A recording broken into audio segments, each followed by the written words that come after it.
Oh, sorry, I'm gonna come back to Laura. Yeah. Sorry.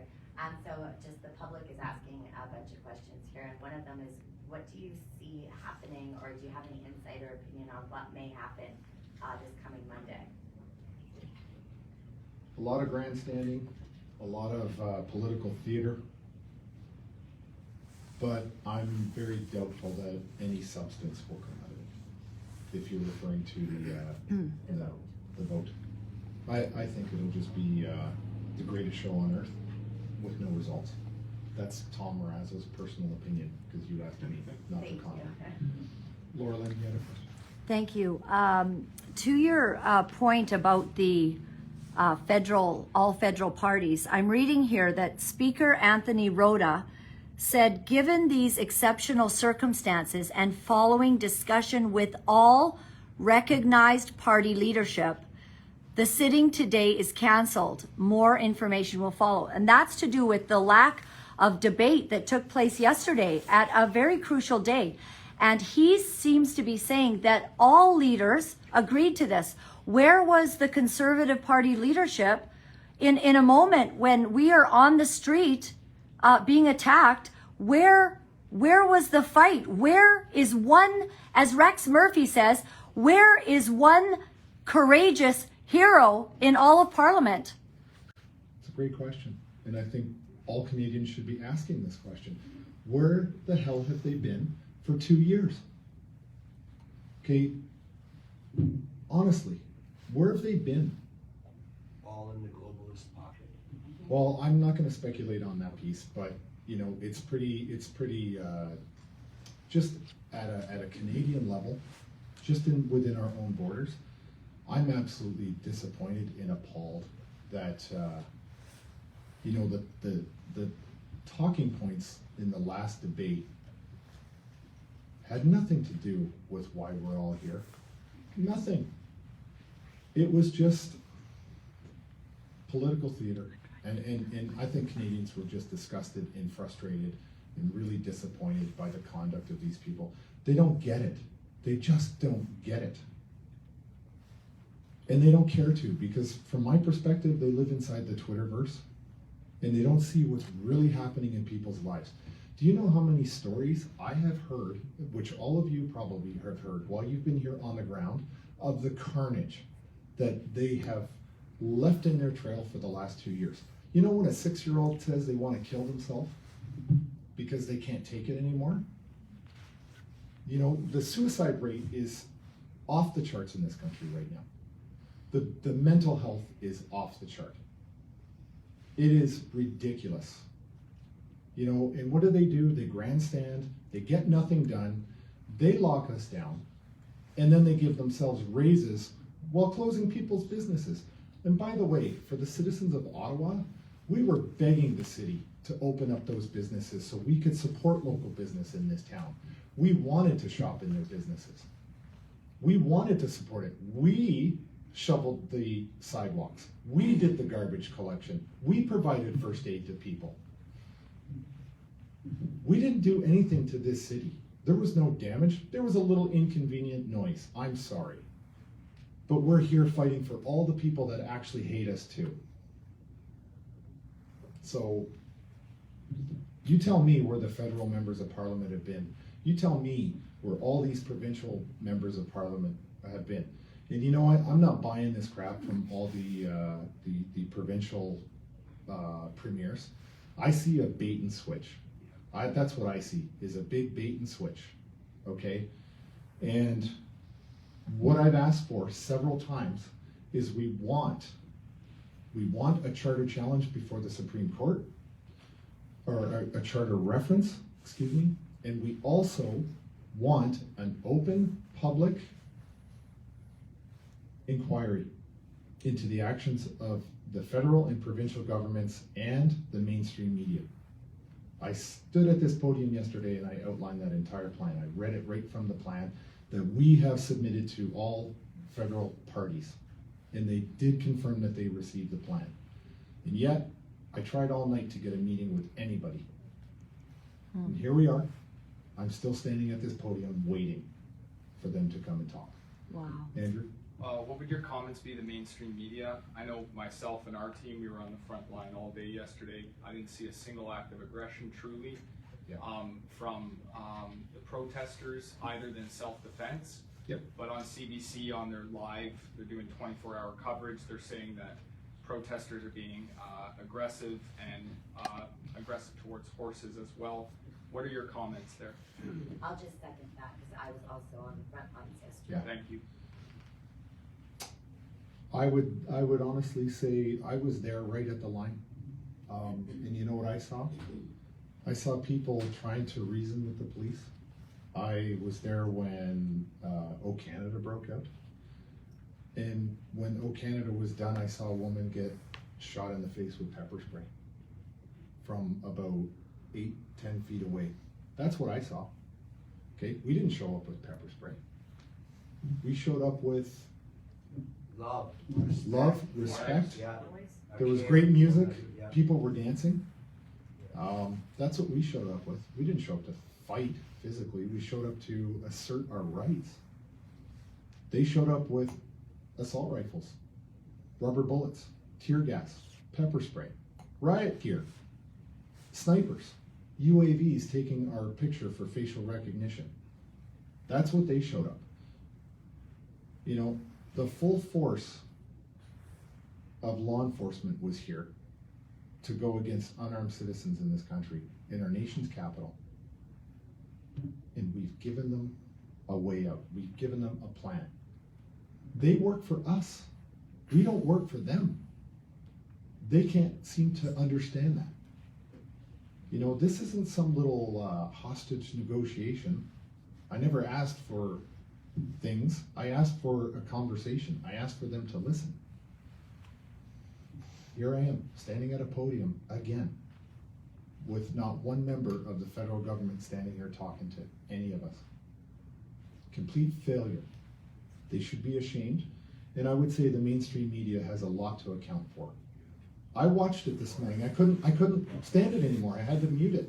I had to mute it because I couldn't stand the way they positioned the story.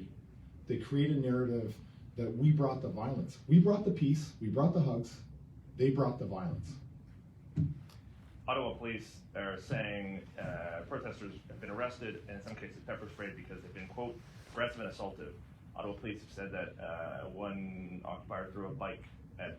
I was right there. Never saw a bike in front. I was standing right there. I was 10 feet away when that woman got trampled by the horse. And Where's their body cams? where's the body cam evidence? Yeah, there is. Okay, and you know what I saw? You know what I saw yesterday at the War Memorial? I saw a veteran get tackled by a bunch of police and then while he was down, was beaten. And you can clearly see also in the same videos, right behind the crowd of cops, they're using their assault rifles and somebody's rifle butting somebody repeatedly on the ground. That's what you see. Why are you guys If carrying anybody would like to come and see me after, I Yep. do have a recorded video of that. We all have the incident, videos. So I can share that with They're you. everywhere. So Okay. they're saying that none of the protesters were aggressive or assaultive. You know what? I cannot say that with 100% certainty because you know what? There is such a thing. It's actually, truly, it's been studied in science called mob mentality. And when you have a police officer moving in on you and pushing you, you know what? You're not going to move. And I did see a lot of police pushing and shoving. And what I saw was the protesters turn their back on the police and just stand their ground while the police pushed through. And I was there when those horses came flying through. They were enormous. Those horses are huge. And we just got pushed right out of the way like we were not even there. And it was unnecessarily violence. It was just disgusting. And I hope that each and every one of those police officers that were there yesterday go home and they went home last night and looked themselves in the mirror and said, what the hell am I involved in? Who's telling me to do this? Who is controlling, for a police officer, if you took an oath to serve and protect, I don't know who in the hell you were serving or protecting. How else did you see this ending? I mean, you've seen images, I'm sure, of police breaking up protests in other cities, Toronto, Montreal. This is pretty standard police tactics for any large crowd that won't disperse. Did you just, why are you so, to be honest, why are you so surprised that this has been the reaction, this has been the police reaction? Well, for one, the only laws that may have been broken were parking infractions. Two, a judge at the Exactly. beginning of this, Judge McLean, actually ruled that we had a right to be here. We had a right to a peaceful protest. Yep. Okay, that happened 3 weeks ago. And so we remained, and the police, I worked hard with the police. We worked exceptionally hard to keep all the safety lanes open to make sure no ambulances or emergency vehicles were obstructed. And I think we were very effective of that. But at one point I asked the police asked me to confirm whether or not an intersection was clear. I walked down personally myself. What did I see? None of our trucks, a concrete barrier, heavy equipment, and 5 police officers blocking the intersection. Not us. Not us. So, you know what? I have tried to have dialogue. I have had many interactions with Ottawa Police, OPP. It's frustrating. It's frustrating because we have always maintained that we're here for a peaceful protest, and that we actually had a deal with the city to consolidate our trucks up onto Wellington. We had a deal with them. And then the Emergency Act came out and the OPP said, yeah, that deal you had with the city, that's off the table. You're done. We had a deal to consolidate and help open up this city so that people from Ottawa could have less stress on them, because we said from day one, this issue is with the federal government, not the people of Ottawa. And they sabotaged it. And then they took direction, the city took direction from the federal government, which is beyond bizarre to me. There are a lot of parents of small children who are here today. There are a lot of kids who are Yep. pretty close to the Yep. lines with police, or at least been moving forward. Do you have any message to the people who are bringing their children into downtown Ottawa today? You know, I personally would not bring my children into this type of a situation. That's my personal opinion for me, but I'm not the government. I'm not going to tell you what to think. I'm not going to tell you what to do. I'm going to allow other people to make their own decisions. And so I'm not going to tell parents what they can and cannot do with their children. They are watching on social media, they're seeing what's going on, and they have to do their own risk analysis and hopefully avoid the areas that are right inside the red zone and the most dangerous, right? So if you see a large group of police officers, you know that's where all the danger is going to be. So stay away from the concentrated sections where the police are. Have you won, have you lost, or is this not over yet? I want to be very careful about the choice of words, because I don't want it to be reported or misrepresented as an actual war. But I'm going to use an analogy. Okay, this is one battle in a larger war for our freedoms. This is not a white flag of surrender by any means at all. Like I said in the beginning, we are a decentralized, organic movement. There is no single leader here that can be pointed to and say, yeah, that guy's in charge making the decisions. We're all here. I'm a volunteer. I haven't been paid by this convoy at all. I haven't been paid, I haven't had a job since September. So this is not a flag of surrender. We put out a message telling everybody, if you choose to go home, chin up, shoulders back, head held high, you've done your part. Time to regroup and then reevaluate what the next step is for us. Do you think there'll be another gathering somewhere, sometime? I think anything's possible. People are tired of this. And after they've seen what they've seen today, they're not going to be deterred. They're not going to be intimidated or afraid. If anything, I think it's going to have the reverse effect. I think people are going to get more involved, more engaged. Okay, so not that I want to talk about my own personal thing here, but Canadians should be absolutely disgusted and outraged by the fact that I have not had a warrant for my arrest. I have not been criminally charged. I haven't been convicted.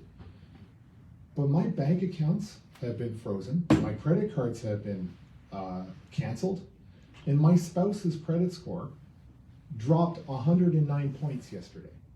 She's not here. She's not tied to me. She doesn't even have my last name.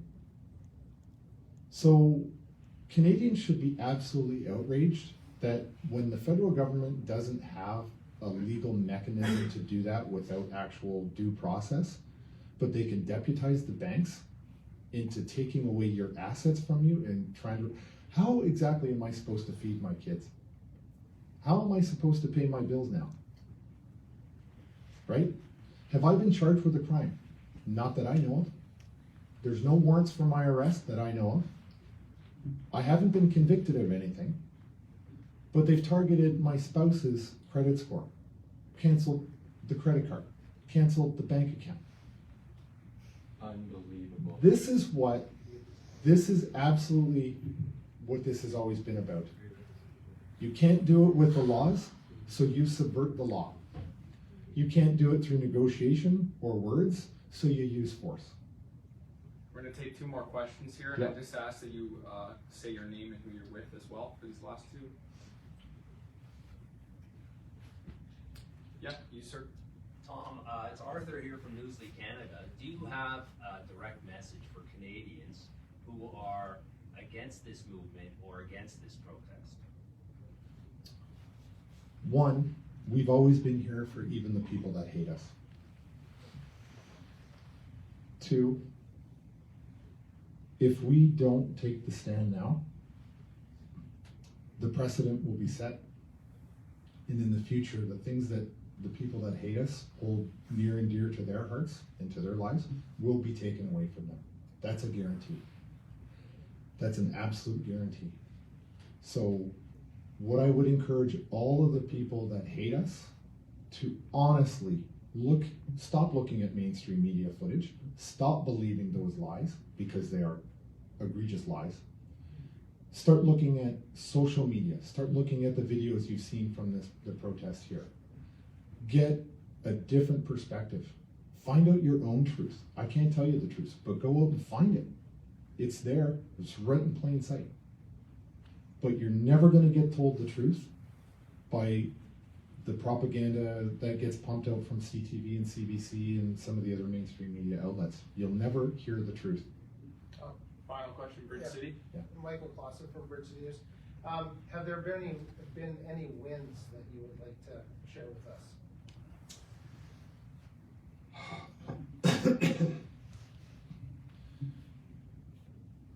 Despite the violence yesterday from the police, those streets are still filling up with Canadians on foot. There's still a lot of support. And to me, that's the biggest win that we're ever gonna have here in Ottawa. Maybe, just maybe, somebody, excuse me, somebody in Parliament finds their moral courage, breaks ranks with their party, gets in front of a microphone and shows themselves to be a true leader. That hasn't happened yet. There's been a lot of wins here, like on a personal level. I've met so many wonderful people that I will never forget. And I hope to be in contact with for the rest of my life. And it's been a grassroots movement. It's not been any single one person who's been leading the way. We've all been leading, from every single truck driver who came here by themselves to a giant convoy of 40 to 50 trucks that came here and had one person corral all of them and speak for that group. We've had a lot of wins.